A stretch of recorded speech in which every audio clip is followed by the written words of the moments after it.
Non-alcoholic wine is one of the fastest growing categories in food and drink, but it's also one of the most misunderstood.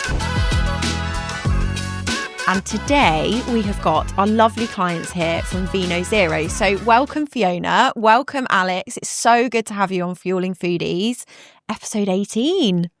So, welcome. Thanks. Yeah, let's start with who you are, what, and a little bit about Vino Zero. Yeah, so Vino Zero is a non-alcoholic wine import and distribution business. We cover 3 routes to market. So we work with wholesalers, we work with what we call direct trade. Some people might call it on trade, so directly into hotels, restaurants, cafes.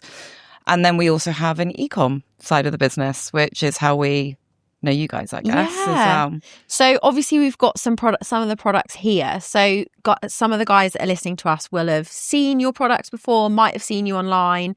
But do you want to just talk a little bit about what Vino Zero stands for, a little bit about the range, what you supply, where people can find you, just a little bit more? Sure. Yeah. So I think the main way to describe us, and I think the reason we really started, is we like to call it inclusive hospitality. So it's about including or considering everyone equally. And that kind of came about after I went through a period of trying to figure out my relationship with alcohol for a few years.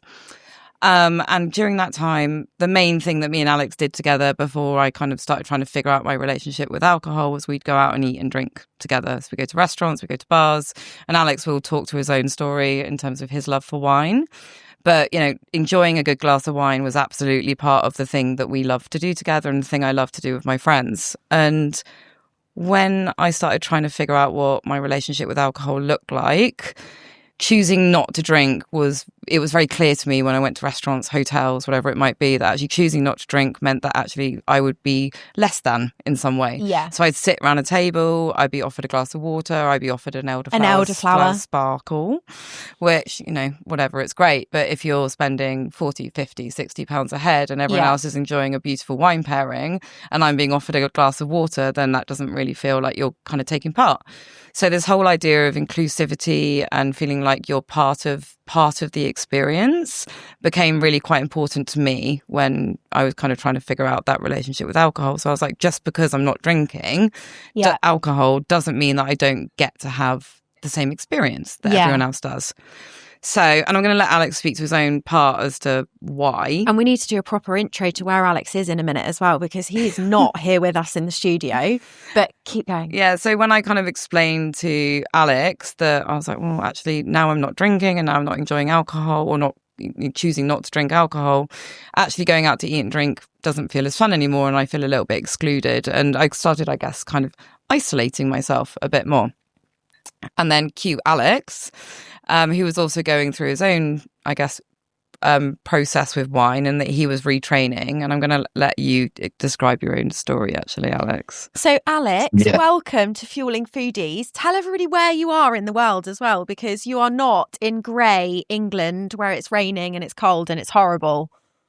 No, thanks so much. It's really nice to be here with you, and we appreciate you having us on and giving us a chance to introduce our little business and ourselves. Yeah, you're right. I'm here in Canada right now. I'm over in BC on the West Coast. I moved here a few years ago. It's also cold, by the way. But yeah. Nice cold though, because you've got loads of snow. Nice cold, snowy cold. Yeah, and some sunshine. But I spent my time between the UK and Canada. And obviously me and Fee work very closely on building our business out there. But I moved here a few years ago.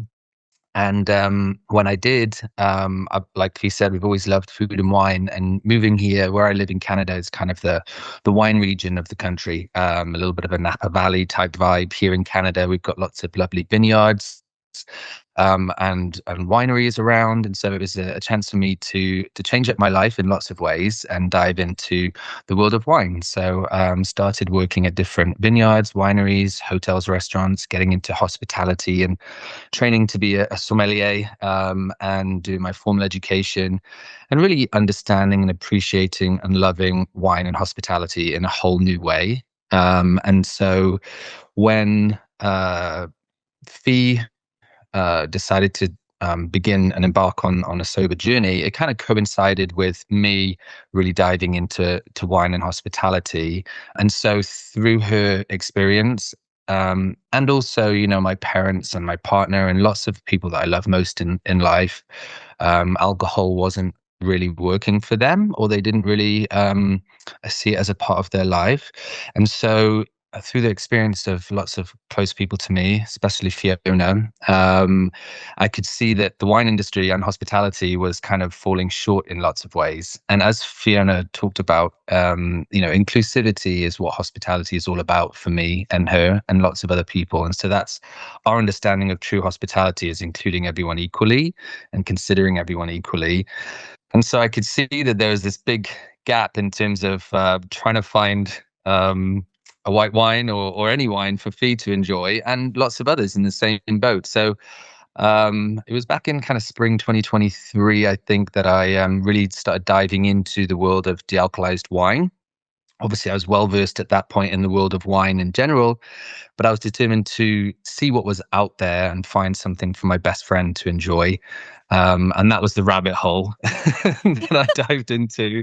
And most of it was awful, actually. And so poured it down the sink. But there was a couple of little gems and a couple of kind of glimmers of hope. And so just really went on a big mission to contact producers that were showcasing the best quality, with an intention of making them more available to everyone everywhere. So whether that's, picking up a shop from the shop and being able to enjoy it at home with friends or family, or your Black Labrador, or if you're out and about, making sure that there's some good options on the menu. So we work very, very closely with lots of hospitality partners, training teams, and making sure that they have access to some really great quality, because that's what we're all about, is finding the quality non-alc options, and building that trust that what we showcase is the best out there, because there's so much bad stuff. And so we just really wanted to fill that gap where we could build confidence that what we supply and what we source and showcase and the people we work with are the best out there. So that was a few years ago, and we've had a wild ride this past couple of years, building something amazing together that really kind of resonates with our values as best friends too. So I'm actually a business architect by trade, and when Alex introduced me to the wines, and I was like, we sat down and we had a dinner with a group of friends, and for the first time, and I think I was like 18 months sober at that point, I sat down and enjoyed one of the wines, and I was like, I woke up the next morning and I was like, I sat and I drank a bottle of wine last night that didn't have alcohol. You drank like 6. Yeah, so drank and dry. I still do that, by the way. I've been doing it since I was about 18, and at nearly 40, I still drink and dry, just in different ways.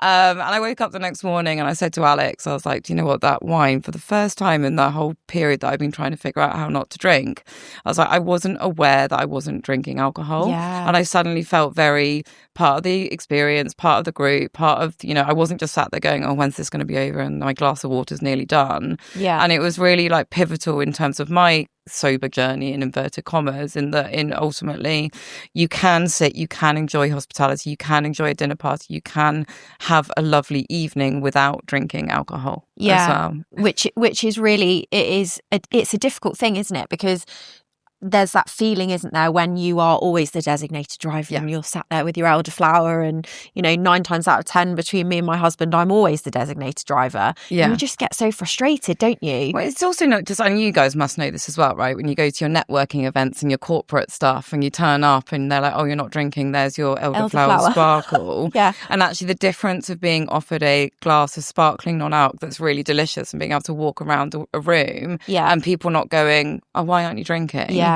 Is a massive thing, because actually not drinking alcohol is the only addiction that you can have, or a dependency that you can have that people question you for not having as well. And so when Alex first introduced me to the wines, I was like, wow, that was a whole different experience. And then, as I mentioned at the start of my rant, I'm a business architect. So we woke up in the morning and I was like, oh, we're going to have to make this available in the UK. And I think within 3 weeks, we'd set up the business, landed 4 pallets of wine. Yeah. And I was like, so speed. It happened really quick. Really, really quickly. Alex was studying at the time for his his diploma, and he was like, "You've done what?"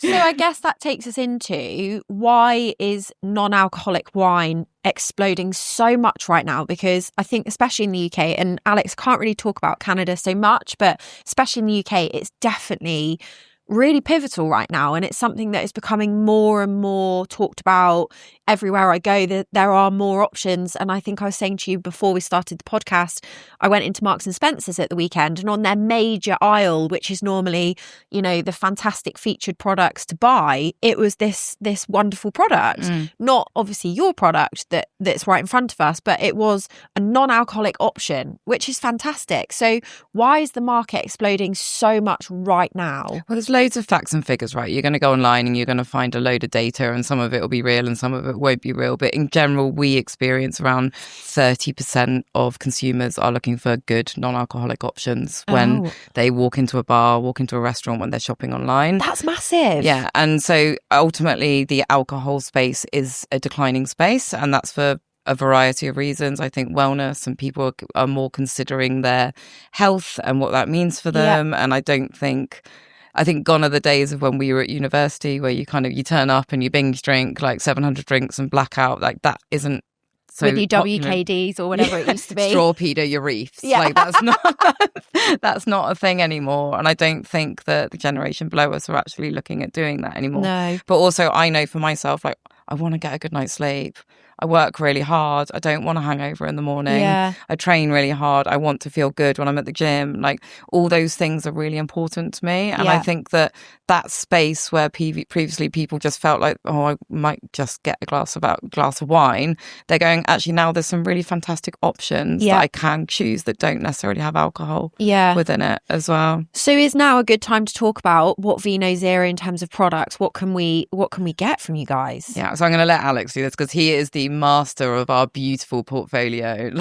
That's it. Well, Perfect. yeah, and it's a good tie-in because I do think, to touch on your point as well, you know, the reason that de-alcoholized wine or non-alc wine is becoming more prevalent is also the quality is improving massively. Like we couldn't have our business the way it is a few years ago because the quality just wasn't there yet. The expertise, the know-how, the technology, and the demand to an extent, although that creeping of increased demand is what's got things started. And then the continued increase in demand is what helps producers confidently invest in better grapes, better wine, better technology and equipment and winemaking.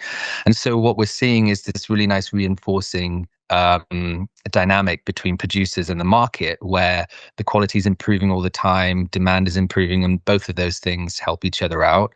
And that wine that you can see right in front of you, which is the latest from Dive In, which is a producer from the Loire Valley. This is their third wine in their Vigneron series, which is like their premium collection.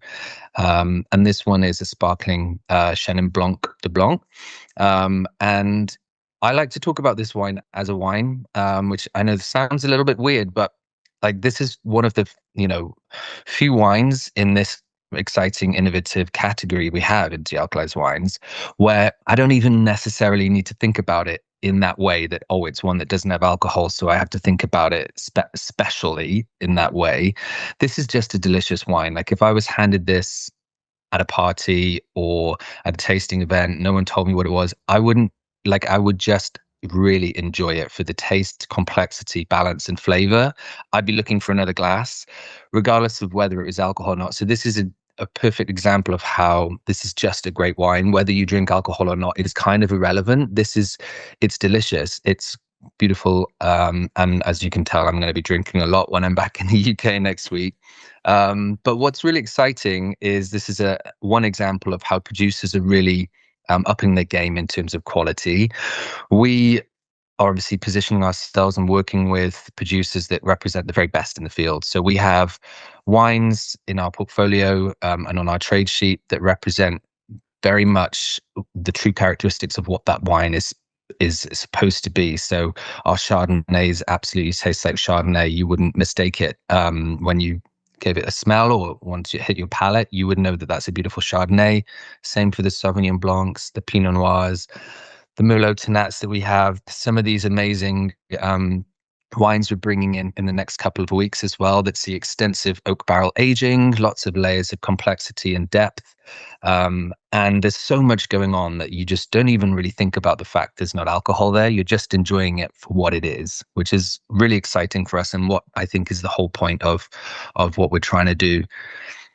And do you think that there's a barrier so do you find that consumers come to you and they are alcohol drinkers and you're trying to convert them, or have they already converted when they're in this process with you? I think there's a mix. Okay. I think that there's a mixture of people that turn up and they're curious but a little bit resistant and hesitant to it.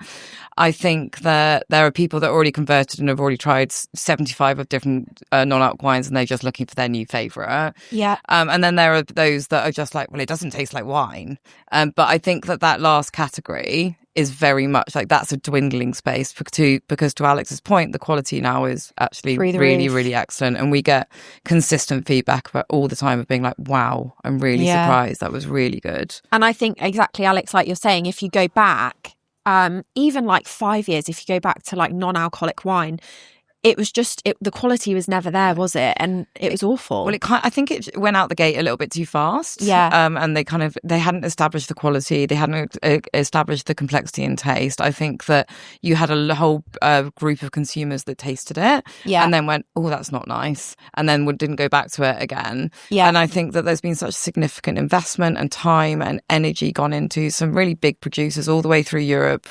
They've got to spend a lot of money on trying to work out how to ensure that they're producing wines that are really excellent. Yeah. And they're not, they are wine without alcohol. They aren't non-alc wines, they're wine without alcohol. Yeah. And people that really care about wine, or, really care about the complexity, the taste, the depth, the flavour, whatever it might be, or some people don't, they recognise it as wine. And I think that's the difference. And do you find, so obviously so Vino Zero, when was it set up? So I came back from visiting Alex and Tom in February 23? 24? Yeah, 24. 23. 24? Yeah, 24. 24? Oh, was it 24? February 24. Yeah. And then we'd set up the business and landed our first pallets, I think, within a month of that. So you guys are still really new out the gates of what you're doing, and just thinking about where you are now and that sort of growth phase, even in the last sort of 6 months that we've known you, is just incredible. I think we've put 300% growth in the last 12 months. And we've gone from, we're really lucky in that we had warehousing, we were able to get started very quickly. But we've gone from kind of having quite a simplistic route to market, and we're now running 3 routes to market. So our online store, we work with big wholesalers such as Tolkshard, St Austell, In Express. Yeah. And then we have a whole direct trade route to market as well. Yeah. So it's just incredible, because that shows the category is not only growing, but you guys are just absolutely going out the gates with what you're doing, and the products that you're doing, your customers are loving. Yeah, and ensuring that we're finding, Alex does an amazing job of curating a portfolio that is really outstanding. Yeah. And the reason why we're doing so well is that we just won't list, and we won't supply, and we won't supply wines that we wouldn't fully get behind. And, I want to ensure that I would want to sit at every single table and drink that bottle of wine and mean it when I say I enjoy it, not just because I can. Yeah. So, the products are really excellent. We're really proud of our portfolio, and we're also really proud of the fact that we're able to really successfully move products around within 3 spaces in an effective way as well. Yeah. So what does the future of Vino Zero hold? Because that's such a big question.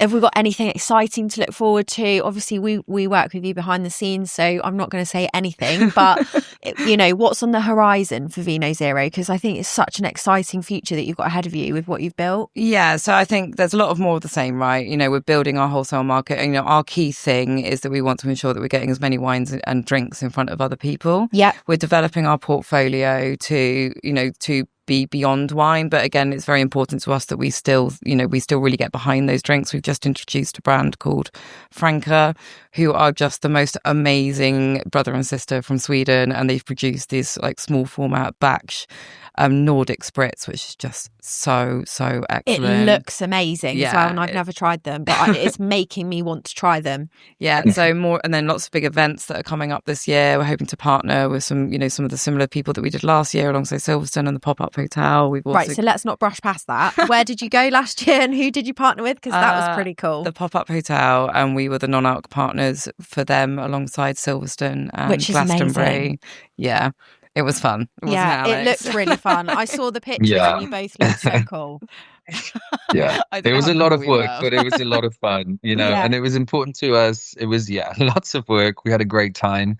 It was really amazing for us to have the opportunity to place, a real good selection of non-alc options at high-profile events in front of people where they hadn't necessarily had that before, and a different kind of hospitality. And I think it's important for us as a business and as advocates of non-alc to step into spaces which aren't necessarily a natural habitat in some ways, and kind of meeting consumers and customers in different spaces, and kind of really those high-profile events help expand and promote this awesome category. And so many people were appreciative of being able to enjoy Glastonbury, but also have non-alc, and it doesn't have to be a certain way. Yeah, but we even felt it.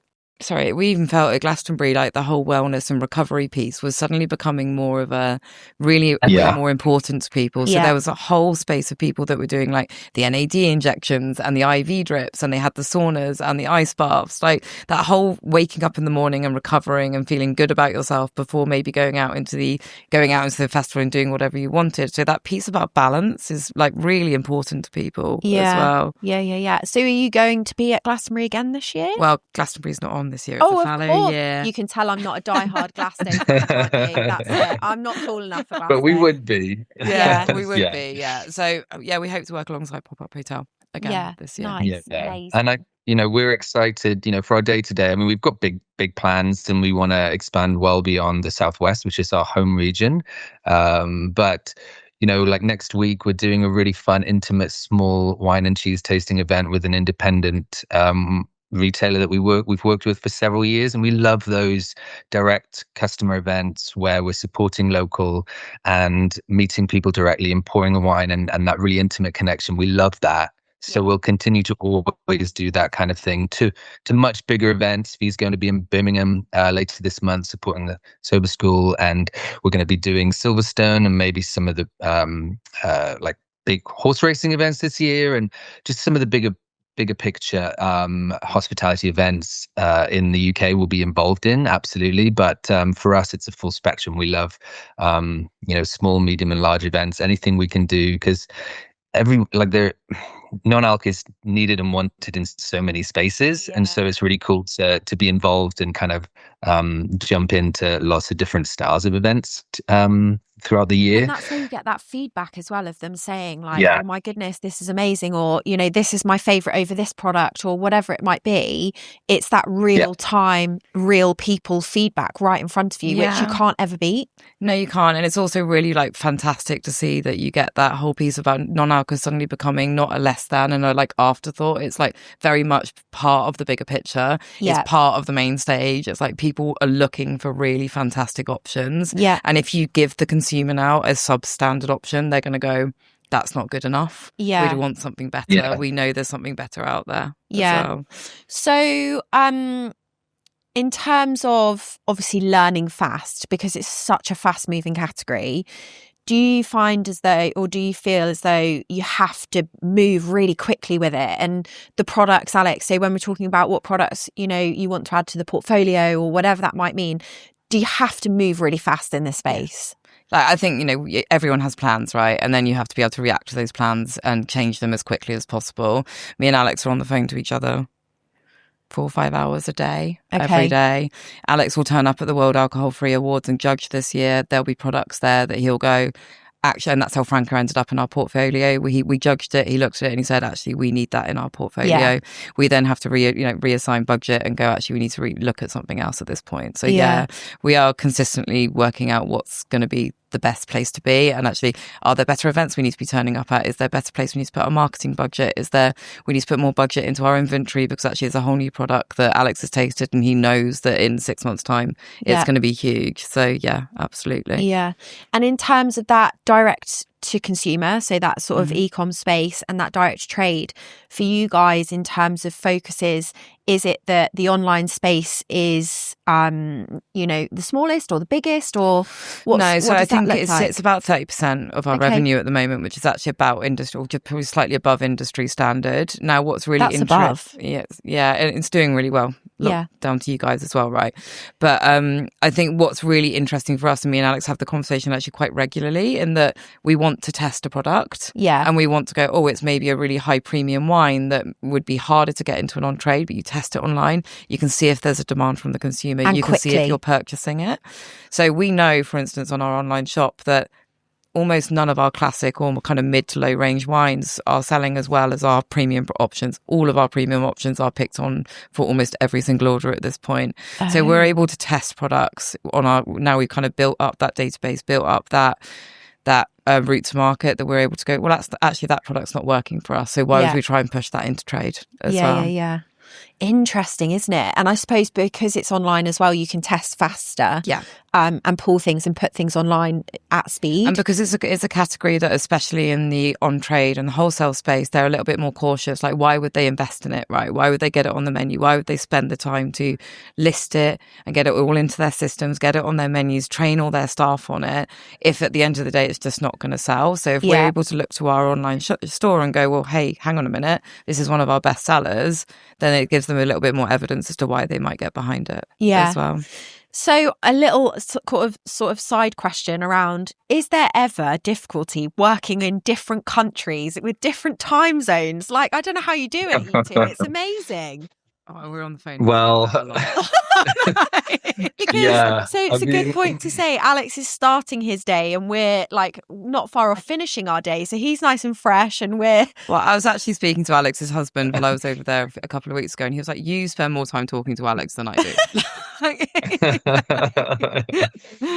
Yeah, I mean, luckily I'm an early riser. I like to get up very early, and Fee works hard and works late. So it kind of works. I mean, and she comes and visits Canada, and I'm in the UK a lot as well. So we do make it work. I mean, at all. I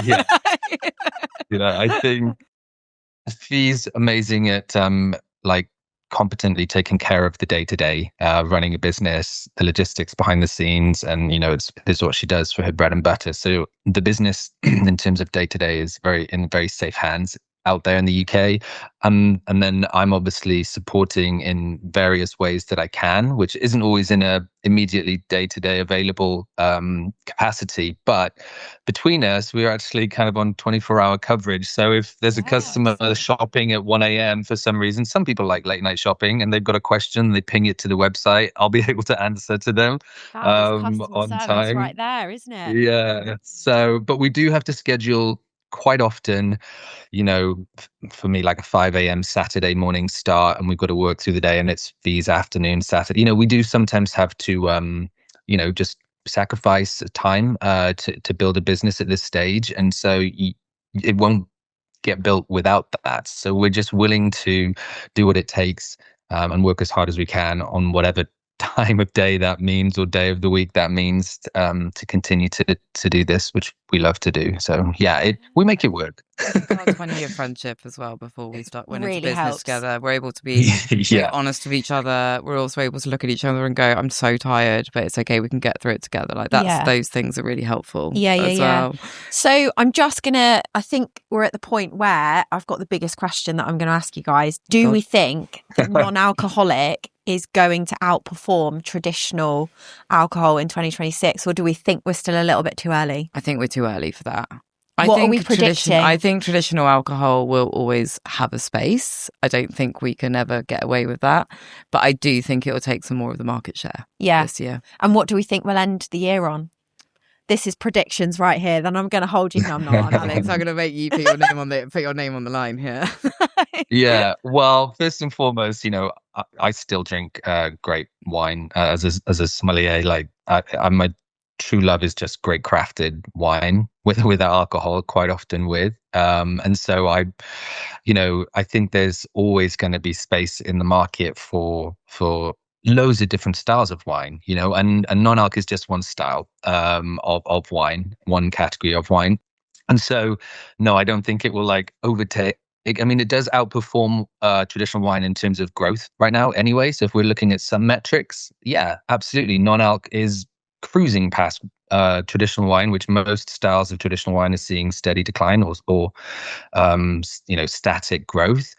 So if we're looking at just from a growth perspective, then de-alkalized wine or non-alc wine is absolutely the winner. It's clear, but it still represents absolutely a small share of like global wine sales. It really does. And so it will continue to grow, but I think, it will never overtake traditional wine in terms of like volume of sales. No, it won't. But as people flex in and out, and as drinking non-alc becomes much more mainstream and normalized, we'll definitely see, it's not just the core soda contingent that are looking for this. It's anyone and everyone. It'll become, just like Coke Zero, or just like, different options within a certain category. It will just be like, oh, I'm having this today or that today. And it won't become so like differentiated. It will like, are you having alc wine or non-alc wine today? And we talk a lot of it with hospitality venues of like, just create a non-alc wine list and ask them if they're drinking, and if they're not drinking, give them the non-alc wine list. And yes, I think, isn't it Guinness as well? And I don't know the stats, but I think they're 50% now is zero. It is the 00.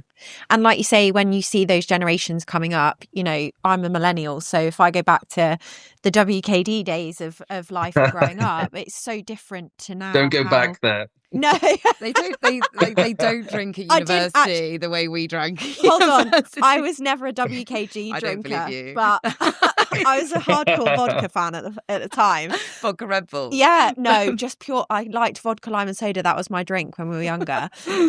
But when you look at those sort of younger generations coming through, like the Gen Zers, like all of those generations coming up, drinking, like you say, is just not a focus for them, and it's more about health, wellness, and all of that and stuff. Experience, right? And it's about the experience that they're having, and it's not about how drunk can I get and how blackout can I get. It's what experience am I having? Am I going to remember it? Is this something I'm doing with my friends? Is this something brilliant that I can, put on my Instagram, whatever it might be? Yeah. But it's the experience is what's most important. And I think that's where non-alc fits into it, is because it is the experience, but without the hangover. Yeah. So that takes us on to, how can people find you guys? Where can they find you? Obviously, you're online. That's the plug. Go for it. But go. Where can we find you? Yeah. So we are on vinozero.co.uk is website. We've got an online shop, so you can order from there, and then we normally get wines out to you within 48 hours. Amazing. You can also find us on Instagram, which is at Vino Zero UK. Yeah. And we're on and you can find us at I don't even want to say the Facebook word, because I'm worried I'm going to get us locked out. Yeah, so this wasn't meant to be a test. Yeah, all of those places. We also partner up with soberpoints.com, which is a really cool online platform where, because we obviously supply and support lots of trade and hospitality venues, an easy way to find where we supply is if you go to soberpoints.com, we're their partner, and you can actually toggle to Vino Zero venues, and basically it's a user-based platform and a map-based, where you can find local venues near you that have awesome non-alc options across the country. And you can also toggle to where we supply specifically as well, which is a really cool feature. Yeah.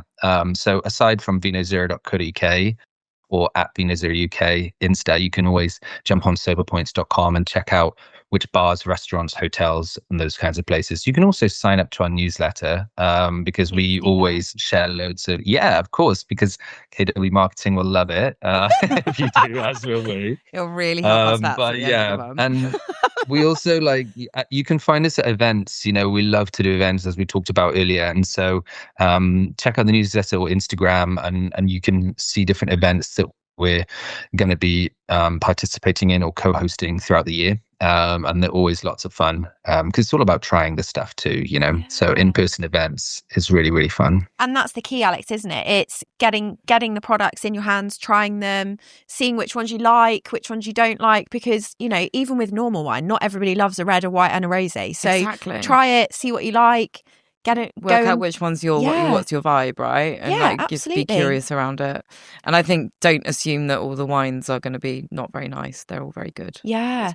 And we are so we're going to try this one. This is our next one to try as a team, and we haven't tried it yet. So we'll be feeding back. We'll be that that feedback for you. But I'm really excited because, again, for us, I grew up in France. So for us, we grew up around the vineyards and tasting wine and all of that stuff. So to try a non-alc version, which Alex says is obviously it's about the wine and the tastings and all of that stuff, I'm really excited to try it. So my advice, go and try it. If anybody's listening, go and check the guys out online.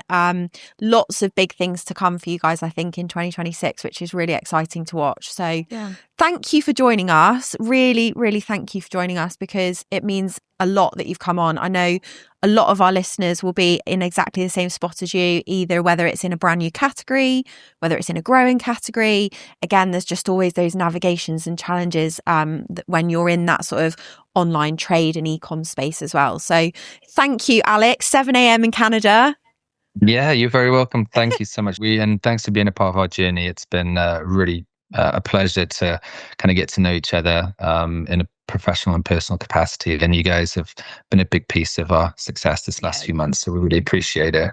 You've really watched, we've really gone from here to here since you guys have been working alongside us as well. The way that the way we're seen online and the way that our digital space looks, it's different space to where we were this time last year, and that's down to you guys. Thank you. That means a lot. And also, we love supporting you with it. I think you heard before we started the podcast, the team love working on Vino Zero. It's such a cool brand to work on. So thank you for having a cool brand for us to market, because that's not always the way it is when we're doing marketing behind the scenes. So it is definitely reciprocated. And here's to 2026. Yay. Thank you. Thanks, Kate. Speak Thank soon. you, Kate. Bye. All right. Cheers.